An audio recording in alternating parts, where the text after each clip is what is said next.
Well, the story of South Spur Rail Services is a fascinating one, not an interesting one, because when people say interesting, they don't normally mean interesting.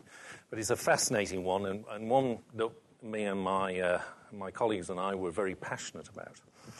So we grew this business to 65 million turnover in 7 years without any capital, and we sold it for $25 million. So we must have done something right along the way. So what was the South Spur journey? Well, the South Spur journey is also my journey and my colleagues' journey. And that started in 1999. And at that stage, we set up our vision of the future. And you know that word vision that everyone talks about, which I think is a load of crap nowadays, because I think we're all visioned out. But what my vision was 55-3 float by 2007. Now, so that was our vision, which was 50 million turnover in 5 states of Australia, in 3 core businesses, and we were going to float. So in 1999, we set our goal as that. Now, whether it's a vision or a goal, it's irrelevant, really. It's about the direction of the business. So we achieved 65 million. We were in 5 states. We have 5 businesses, and we did a trade sale by 2007. So when you set the goal and you're very passionate about the goal, it's amazing what you can achieve. So the South Spur Rail Services business started, well, perhaps a bit of what I'm going to tell you about today is perhaps the story, what we did well and what we did not so well, and what were some of the learnings. So it's really 3 things. What was the story, what we did well, and what we did not so well. And there are lots of stories in that journey. Anyway, so perhaps the first one, a bit about me. I sort of worked in the corporate sector up until the age of 45, had enough, ran some quite reasonable-sized businesses around the world, worked in 20, 30, 40 countries around the world, and at the age of 45 said, no more, don't want the corporate stuff. So I'd run companies, but I'd never run them as they were my own. And there is a fundamental difference when you're in the corporate sector to when you're an entrepreneur, or, well, I don't know what an entrepreneur is, but when it's your own money and it's your own business. So in 1998, I set up my own business and sold it 2 years later. And at about the same time, I came in contact with 4 guys who had just set up a little railway business. 4 blue-collar guys, don't mean that in a derogatory way, big 6'4", 6'5" guys, all brothers, and they decided to set up a railway business. So I became a partner with them. So there was 5 of us who set up or established the business and then made it grow from then on.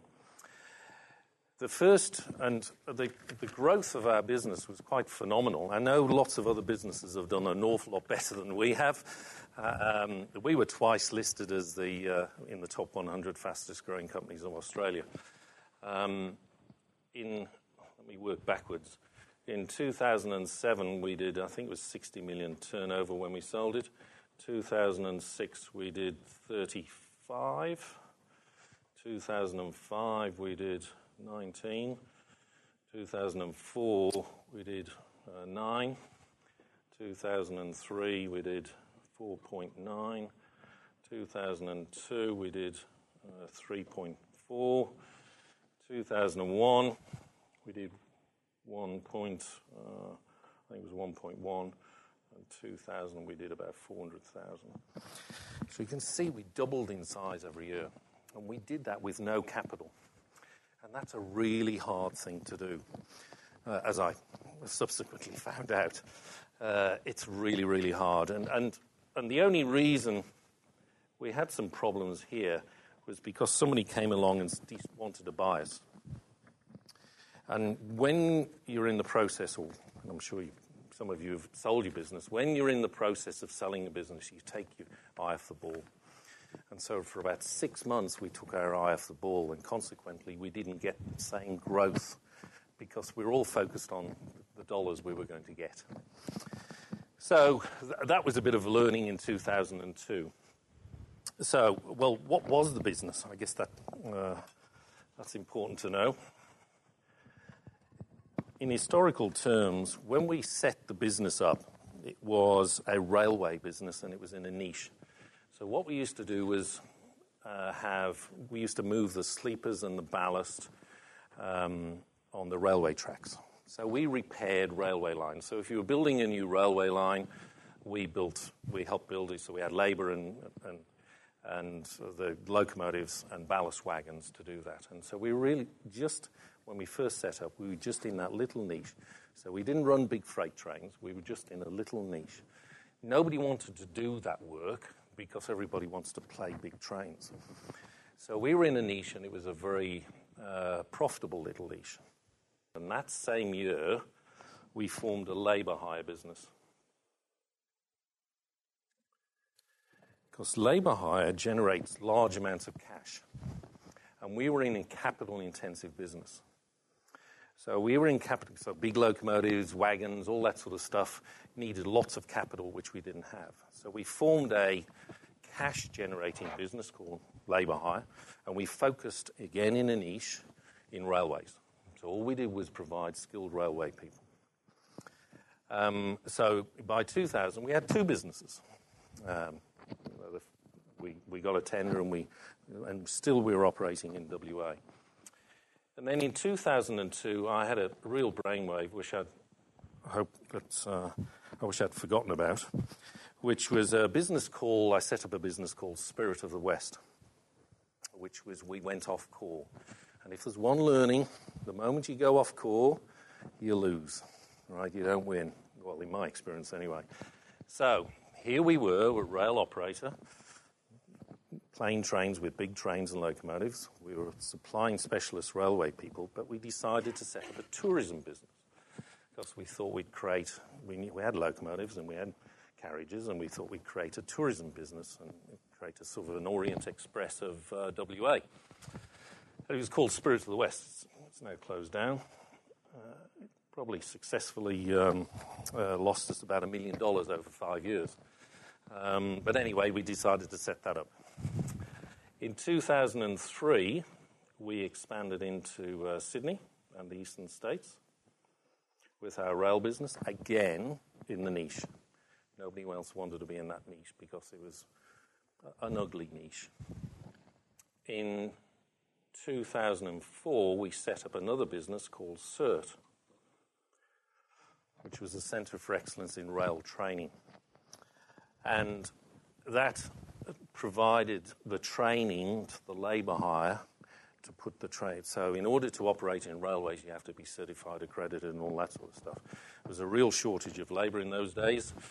So we started to train our own people, bring people from overseas. 4 or 5 years ago, that was really sort of the start of the influx from overseas.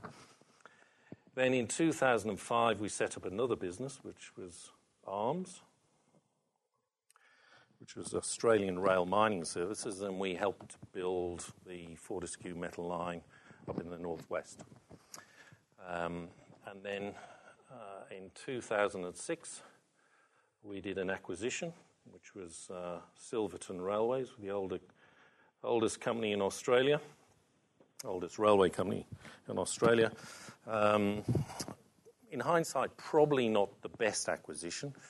And when I say that we bought a $20 million business for $1, you'd probably think it was a good acquisition, but it probably lost us $2 to $3 million. However, it gave us $20-odd million worth of revenue. And then in 2007, because we had grown so fast, we hit the wall. We hit the wall on cash. When you go from 19 to 35 to 60 million, no matter how many innovations I did on raising cash, there was only so much we could do, and we hit the wall. And so we had to go out to the marketplace to try and get some funds. Bear in mind that the first we actually got as outside capital was 2004-05, where we got a $500,000 bank bill from the NAB. And the maximum borrowings that we had by here was about $4 million.